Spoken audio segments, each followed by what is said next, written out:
I'm going to show you how to use some new tools so that you can make a composition inspired by Kandinsky, but thinking about the types of music that you like. First, I'm going to make a new Google drawing, and then when it loads, I'm going to add a background. So I'm going to show you something we haven't done before. If you want to get some texture in the background to make it look kind of like a real painting, you can go to Insert Image, search the web, and you can search for something like paint texture. And then you can select one of these. I probably wouldn't do something that's too crazy with color, but you can find something that has some nice texture. If you double click, it will insert it. And then I'm going to drag it to the corner, and I'm going to resize this so that it fills the space of my background. Now it is going to stretch it a little bit, but since I just want the texture, it's not going to really be a concern. Now this is rather dark as it is. I could keep it like this. You know, we did see that Kandinsky occasionally used black, but not much until the end. But if you click on Format Options and go to Recolor, you can choose some of these options. So I could try to make it, negative flips it and makes it, the inverse kind of makes it like white and gray, but there are other options as well. So I'm going to give that a try. Now I'm going to start to build some shapes on top. So last time we did see how to create geometric shapes, so I'm going to do just a couple of those to kind of be my background. I'm going to hold down the Shift key and make maybe a couple circles. I think I want to turn the border off, and then I'm going to show you how you can pick custom colors. So when I click on my paint bucket, at the top it says custom. If I hit the plus sign, it will come up, and then I can drag this around to get any color I like. And another thing we haven't done before is to mess with the transparency. So if the transparency bar is all the way over to the right, it's going to be solid. If I start to drag it to the left, it's going to make it a little bit more see-through. So when I hit OK, you can see that that texture still shows through.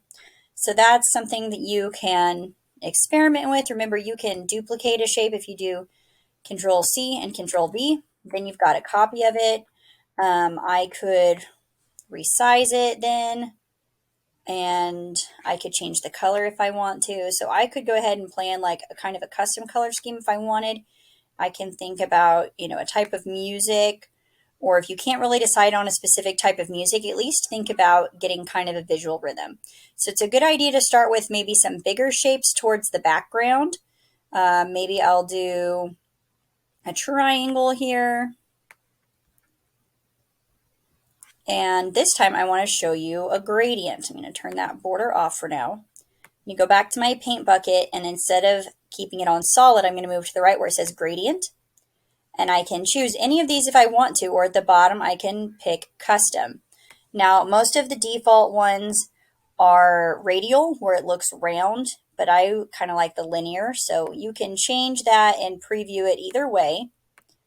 You can also change the angle and things like that. You can add stops if you want it to go from more than two colors. But with one of those squares selected, I can come over here and I can choose a color. I can click the other one, and maybe I will add another custom color. Oh, and you can, I didn't think about this before, you can make a transparent gradient. So that is kind of fun. So I'm going to keep my transparency kind of lower.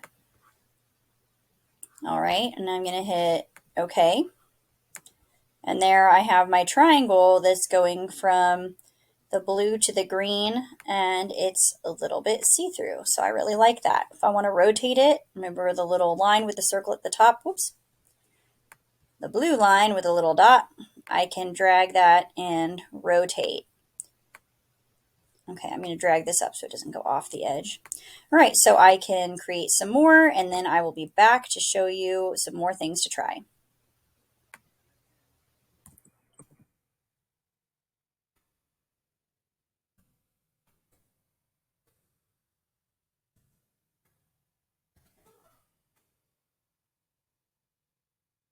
Okay, I've duplicated some shapes and made a few more. I want to show you something that I just discovered. If you click on a shape that you want to change the order of, obviously you can go to order and then, send it backward to back, bring it forward. This one's on top, so I can't bring it forward. But you'll notice there's a shortcut. So if I do Control and the down arrow, I can just tap that until it's where I want it. So that's way faster than individually, going over with your mouse to change that each time. Okay, so now I want to start showing you how you can make some different shapes. So one way to do it is to use the curve tool. So by clicking this, it's going to let you make an organic shape, like a freeform shape that looks maybe like it's from nature. So what it does is when you click and then you move, that's putting down what's called an anchor. So it's going to make a curve, and then the computer is going to kind of like complete that formula to see how to continue it. So it's a little bit hard if you're trying to draw a specific shape until you get a little bit of practice, just understand how it works. But what's nice about it, I'll show you with the arrow key. If you double click on it, these little dots, that's everywhere I clicked. Those are the anchors. So I can move those around to where I want it to go. Now I'm going to change my transparency. I want to get rid of that border, and I'm going to pick a custom color here, and I'm going to move it around to where I want it to go. Remembering that I can resize, I can change the order of things. I think I am going to change that color actually. I'm going to go back, make it custom, and I'm going to turn the transparency down even more to where it just barely shows up. So it's just a hint of like a thin layer. If I was painting, it would be like watered down paint. So that's another way to make shapes. And then now I'm going to show you how to make geometric shapes that you're creating.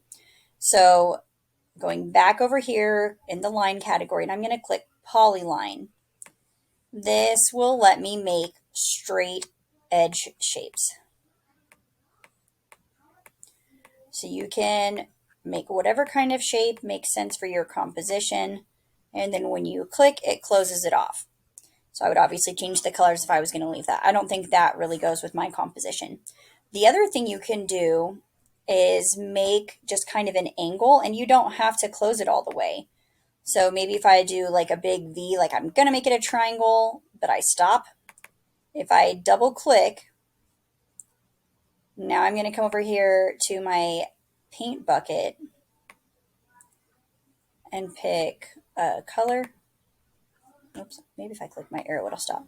There we go. It was still trying to do it. So you can make it to where there's like an outline on part of your shape, but since I never added this last line, it didn't completely close it off. So maybe I want to change the weight of that line to make it thicker. I could rotate it and move it around. Maybe I will change that color to something else. But anyway, that's kind of a way to get started, or I can do a gradient. That's kind of fun. Then it flows from one to the other. I think that's too thick. I'm going to turn that back down a bit. So I could add some shapes like that. I'm going to try flipping it the other way. So I'm going to go to rotate, flip horizontally. Yeah, I don't like that color. We're going to make a new color again. Gradient. Let's try just that one. Okay, so I could make some more lines. Another way, if you just have the curve, you also don't have to close that off. So I like to come back and do some bigger lines or shapes that go throughout and change the weight of that.